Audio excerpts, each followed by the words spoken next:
Mm. Ah. Can you see the screen? Yes, ma'am.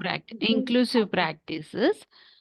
And this second slide, can you see objective 1? Yes, ma'am. IPS objective 1. That is inclusive practices, objective 1. Just I gave it as a short form. The student teachers will be able to understand the construct of inclusive education. It's a part of first objective actually. Tomorrow I'll deal with the continuation of that.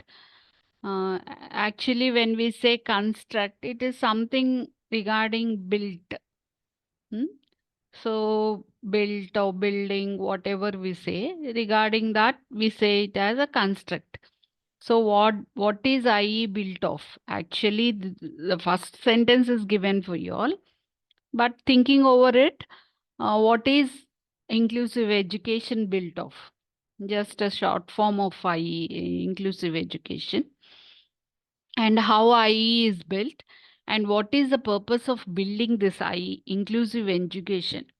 What is the purpose of it, and how this inclusive education is useful, and how is it IE really serving its purpose? Inclusive education. For all this, we can know in this inclusive education about all this, but not just knowing, we have to understand and comprehend it. That is very important. Not just knowing is not enough. So that was the first objective. So a part of it actually, we will continue with the next. Next, we have seen this. This is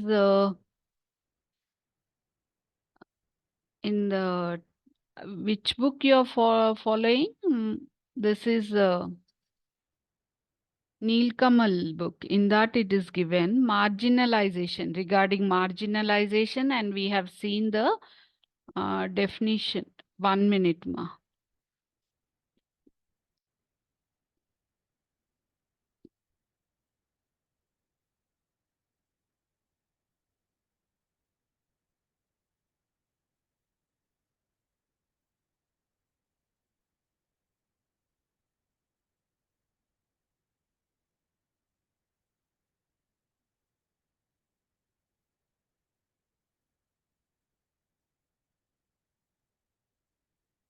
Mm. Mm. Can you see this, Akanksha? Yes, ma'am. Yes, ma'am. Ah, Marginalization. indicates that this is about the marginalization. That is nothing but holding back the political rights, economic opportunities, and social integration of the segregated groups. We have seen, no, what are excluded and segregated groups. So, example for racial, ethnic groups and refugees, like individuals with mental and physical disabilities, older individuals, old age people, and lower social economic status, all these and even gender and youth, sometimes they too will be marginalized. Especially if you see in the African countries, most of the youth they are marginalized. So this such kind of marginalization exists, and we have the spelling difference in the US and British system. So that in there will be difference of LISA or LIZA. Both are correct. And regarding this is the definition given by the um, Education for All, International Consultative Forum, Education. These are the definitions which you have to at least learn one or two definitions so that it fetches you good marks. Definitions should be written as it is. At least one or two definitions you have to by heart them, so that if you learn them properly with meaning, it will be easy. More or less same words you can use. It won't be difficult for you all. So marginalization is defined as a complex process of relegating. Relegating means pushing back. When you relegate something, it will go to lower ranks. So such kind of pushing them to backwards, that is meant by relegation. So relegating specific groups of people to the lower or outer edges of the society. So such kind of definitions you have to go through, learn one or two definitions. Actually, you have understood this concept, no? Marginalization. Yes, ma'am. So they are relegated to the secondary position. So this is the about the marginalization. So what are different marginalized groups? All the special education groups, the special needs children come under marginalized groups only, those who are deprived. Deprived economically, socially, financially. So all these are the deprived groups, even health wise, and you can consider old age people also, tribes, different tribes, all these will come under marginalized groups. Next, what is inclusion? So last time we dealt only this much, and now what is inclusion? Last time we have also dealt with mainstreaming and normalization. Mainstreaming is nothing but if there is a stream, if you consider society as a stream, including all these marginalized groups into the society is nothing but mainstreaming. So they get included into the society. And normalization is they lead the normal lives as the normal people or a different people in the society lead. That is nothing but normalization. So these two terms also we have dealt on that day. And they were there in the specific terms which I mentioned in that slide. I think you have seen that slide. Yes, no? Ma'am, Akanksha? Thursday you have shown 2 and 3. These slides were there, ma'am. The diagrams were there. Special terms also were there, no? Those Yes, terms. ma'am. In those two were there. And one more term we have to deal with it, and that we will deal afterwards. So in this, social inclusion is a process by which efforts are made to ensure equal opportunities for all, regardless of their background. That is important. Whatever is their background, wherever they come from, whatever their situation is, whatever their potential in life is, whatever their capabilities are, irrespective of all that, they should be included into the society. That is social inclusion. And inclusion in education, that is also inclusion in education is a approach in educating students. 1 minute.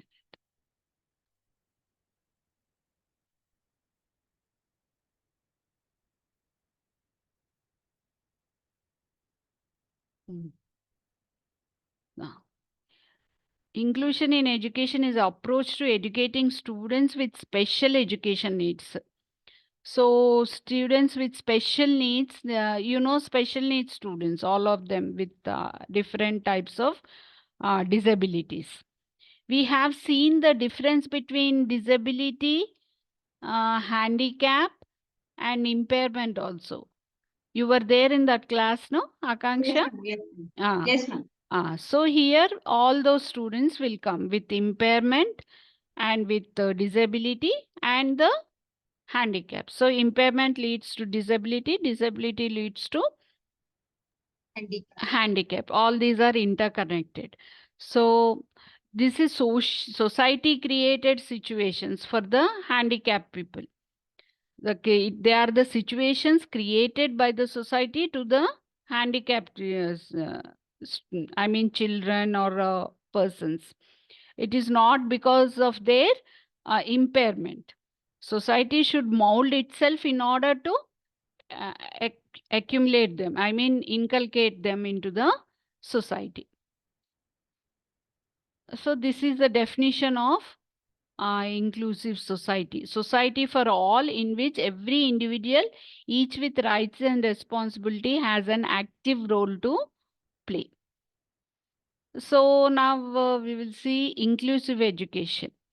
So it removes all the barriers to learning so that all learners will participate, and those, especially those who are vulnerable to exclusion. So if they are not educated, they will be certainly excluded and marginalized. So that is very important. Inclusive education is important in order to avoid exclusion and marginalization. So this is the definition for marginalization.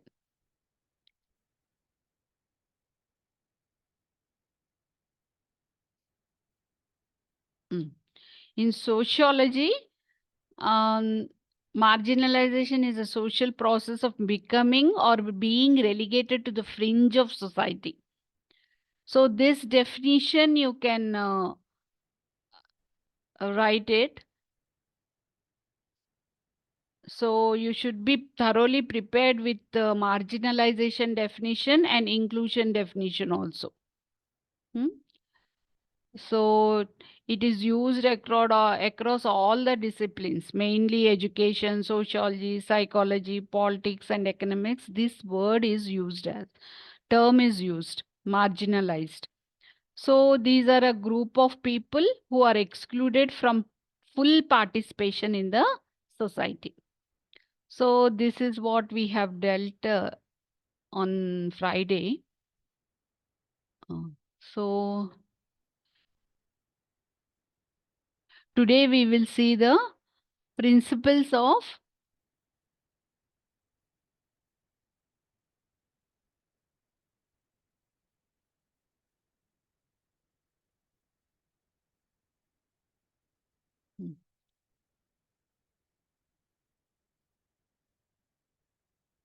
principles of inclusive education.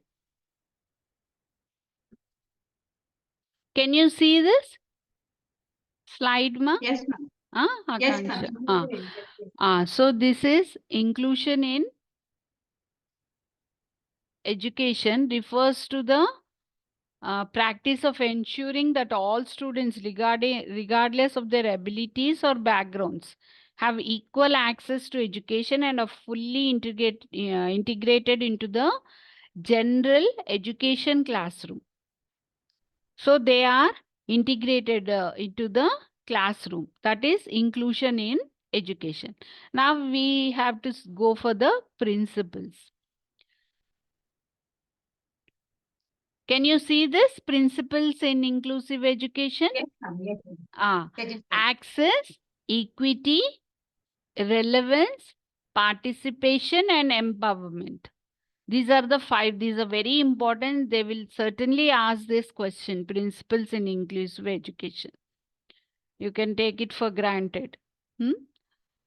So every time in the question paper, it will be there, this question.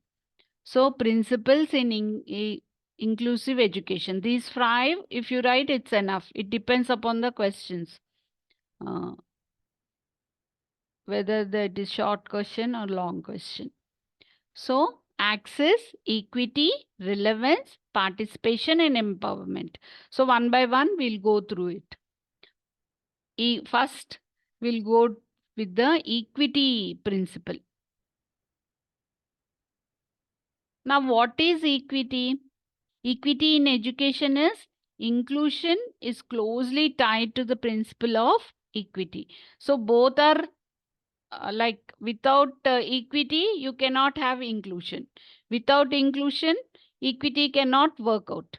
So which emphasizes providing every student with the support and resources they need to succeed in their educations.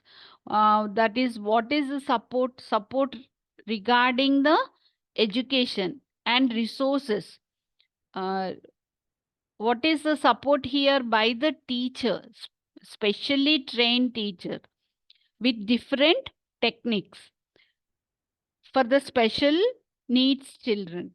And the resources, without resources, teacher also cannot do anything. Technique, she knows the techniques, but she needs the resources, yes or no?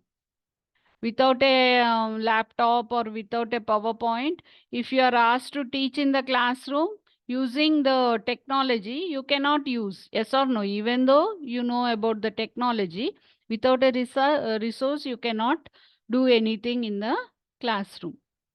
Yes or no? Yes, ma'am. Next, can you see this? Did you see this? Yes, ma'am. Equity in education, complete definition of that. Inclusion Yes, is ma'am. closely tied to the principle. Okay, next slide I am putting. Now this is promoting equity. How should we promote equity? It involves addressing disparities, that is inequalities. First, it addresses, it calls, it sees the disparities. It catch holds the differences between the all the students or the children with special needs, and providing them fair opportunities. Fair opportunities means not that equal opportunities for everyone. It is different. Fair means here, if a blind student needs one type of opportunity and a hearing impaired student needs another type of opportunity, and mentally retarded student needs another type of opportunity. So according to their disabilities, according to their needs, we should cater the opportunities. Then only it will become fair opportunity.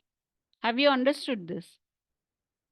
So Yes, ma'am. it's not like giving equal opportunities for everyone, giving same using same techniques or same resources, giving same type of resources to the all the students. It depends upon the students in order for the student to succeed. So a particular technique is needed for the particular student in order to succeed to different levels. The success also depends upon different levels. For a mental retarded student, writing highly mental retarded student, writing ABCD is a very successful thing. For a normal child, to write an essay is a successful thing. So success also is different, and fairly we have to treat that success and appreciate them, applaud them according to their success. Next, inclusive education seeks to eliminate discrimination. Whatever differences are there, that discrimination should be eliminated and ensure that all learners receive the support they need. This is very important. The support they need. Whatever support they need, we have to provide it. Not that the support which you can give. What they need, we have to give. That is very important. And to eliminate discrimination, as I have said, according to their need, we have to cater. Whatever resources or techniques or technology or whatever it is, we have to value system. Whatever it is, we have to provide according to their needs. Have you understood this? So this is nothing but equity. Understood, ma? Yes. Akanksha? Yes, ma'am. Yes, ma'am. So you have seen this slide, no? Next slide. 1 minute.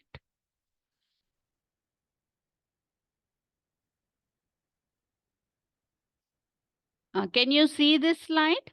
Access to quality education. Yes, ma'am. So now access means availability. See, I am providing this, whatever it is, sessions. So the availability is there for you all, but you have to access it also. It should be from both sides. Yes or no? So suppose a student with special needs is there. So for him, the school should be available in the premises around his whatever, if he's in the institution or at home.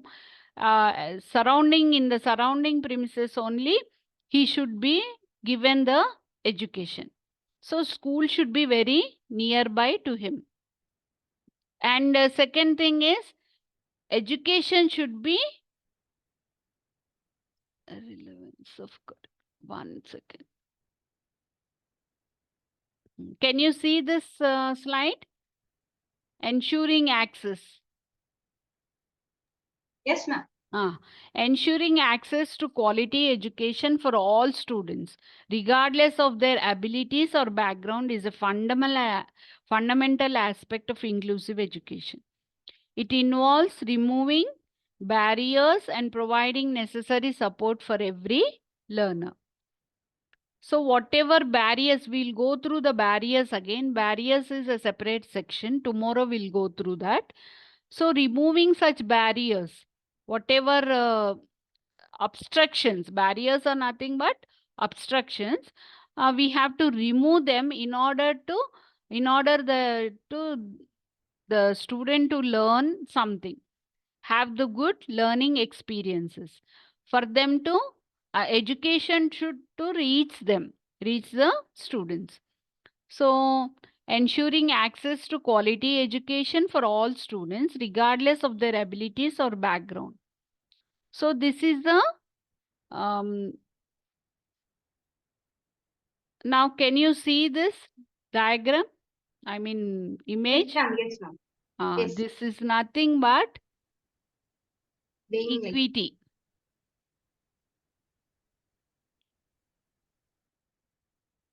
So next one is relevance of curriculum. So the access is nothing but the availability.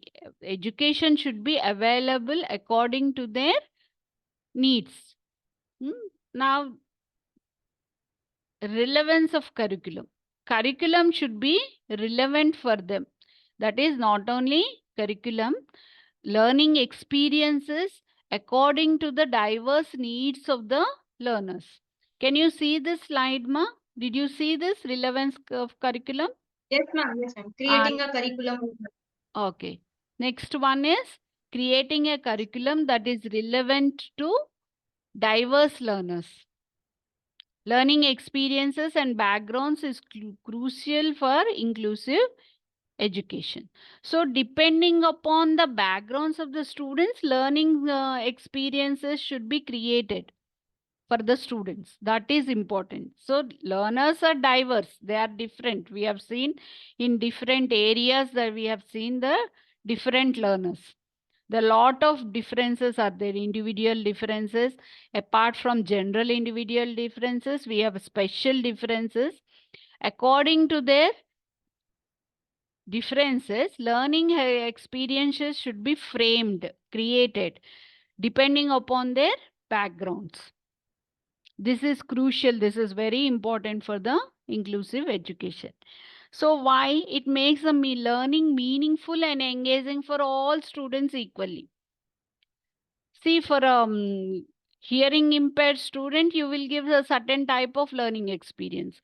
For a blind student, you will give a different type of learning experience.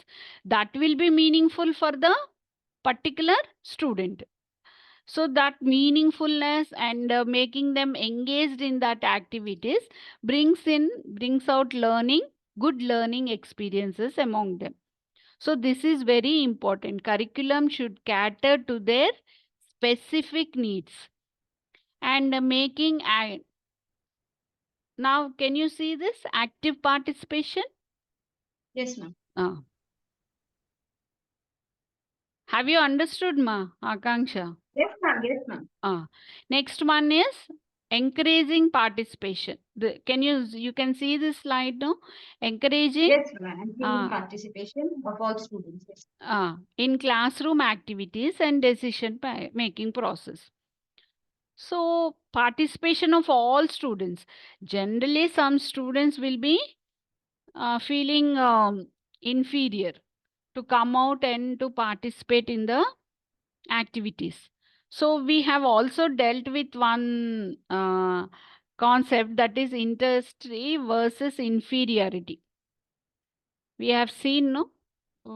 What was that theory which we have discussed? Do you remember? Children, they will have doubt to do or not to do at certain age. Yes, ma'am. And at certain age, they'll feel guilt after doing something wrong. If it goes wrong, he will feel guilt. So, and the third one is inferiority. That means he won't do the work given by the teacher only because he feels inferior. He thinks that he cannot do it. He is not capable of doing it. So, especially students with special needs, they feel this. That means even the work is given to them, they feel that they are unable to do it. They are not capable to do it. So because of inferiority.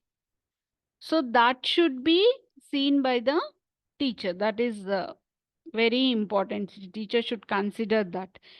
So first of all, teacher should not only in the situation of special education context, if you see in the general classroom also, some of the students, if you give the work, they won't do it.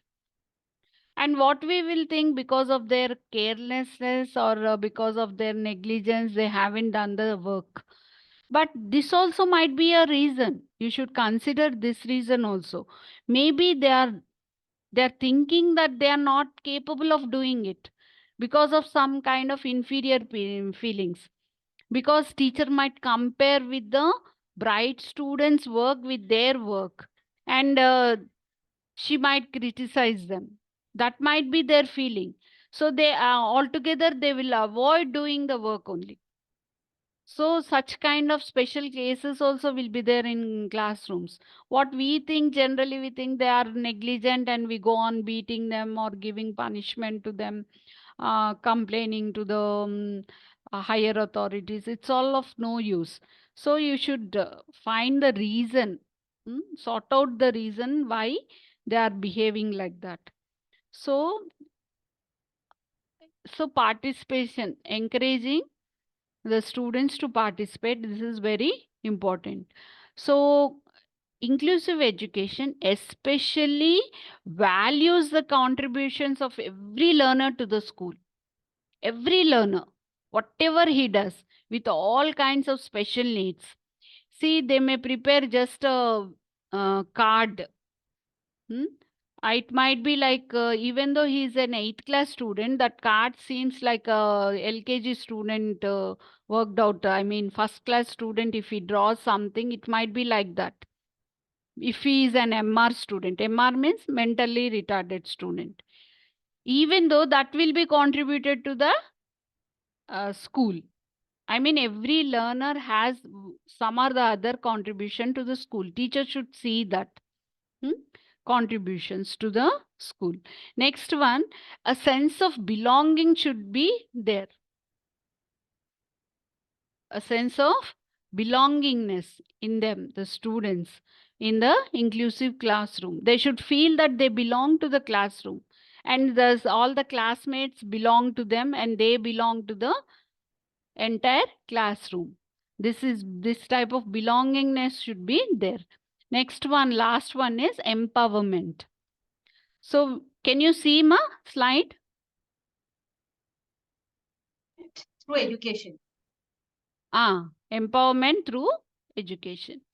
So in this, inclusive education aims to empower students by fostering their self-confidence, self-advocacy, and independence. These three terms are very important. Self-confidence.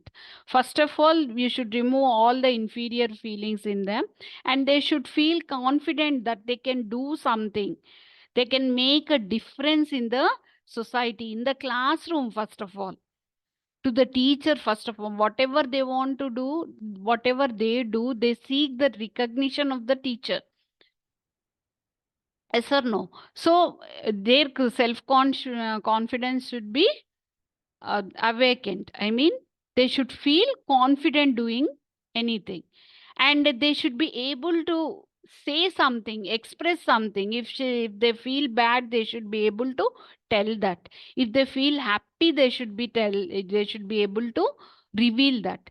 Self-advocacy. If someone does anything wrong to them, they should be able to tell such things to the teacher. So what they are going through is not good thing. That they should be able to advocate themselves. That is self-advocacy and independence.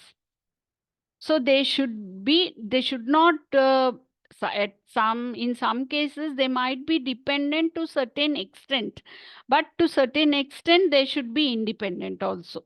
So teachers should see that they will become independent in many of the things. It might be 80% or 90%, whatever percent it takes, near to 10%, like a normal student, he should become independent. It seeks to equip learners with the skills and knowledge necessary for their future success. So in this future success, they may go for further studies, or they may go for the in the society, do some activities, earn their livelihood. For all this, the skills and knowledge should help them.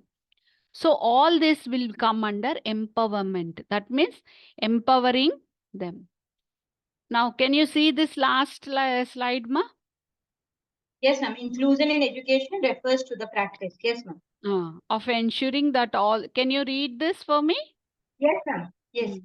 Practice of ensuring that all students, regardless of their abilities or background, have equal access to the education and are fully integrated into general education class. Okay, this is the inclusion in education. So the first one and the second slide are just the repetition to understand. Okay. So this is about the principles of what are these? Principles of Inclusion, ma'am. Principles Inclusive of education. inclusive Inclusive education. education. And this is certain question. That means this is a very important question. You can expect 90%, you can expect this question. And that important it is. So principles in equity education. So any doubt in this, ma? No, ma'am. So time is up. I think only 5 minutes. 5 minutes are remaining. So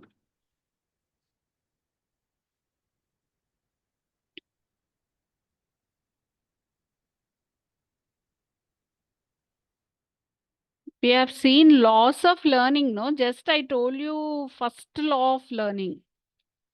Law of readiness you have explained, ma'am.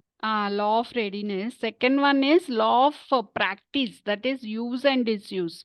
Whatever we use, whatever we shall I stop this sharing, ma? Yes, ma'am. So whatever we learn, if we don't use them, slowly we will forget it. Yes or no? Whatever we learn, we have to use it. If you don't use it, if you continuously keep on disusing it, what happens? We will forget, or we will not remember that.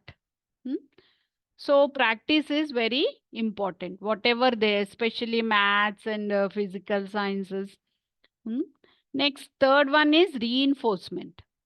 So we have to reinforce them. Reinforcements, it's nothing but motivating them to go on further, to learn more, to repeat again and again, do the same thing and repeat it and learn perfectly and go for further learning.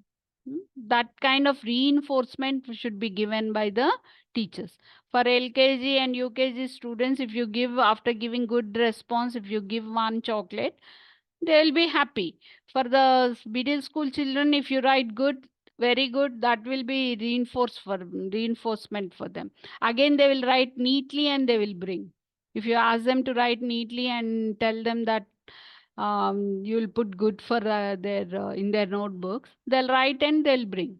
So good becomes a reinforcement. They will again write neatly and bring it. So this reinforcement also, how to do the reinforcement? There are many methods, ways to reinforce the students at different ages. And different types of reinforcement also are there. These three are known as laws of learning. And what about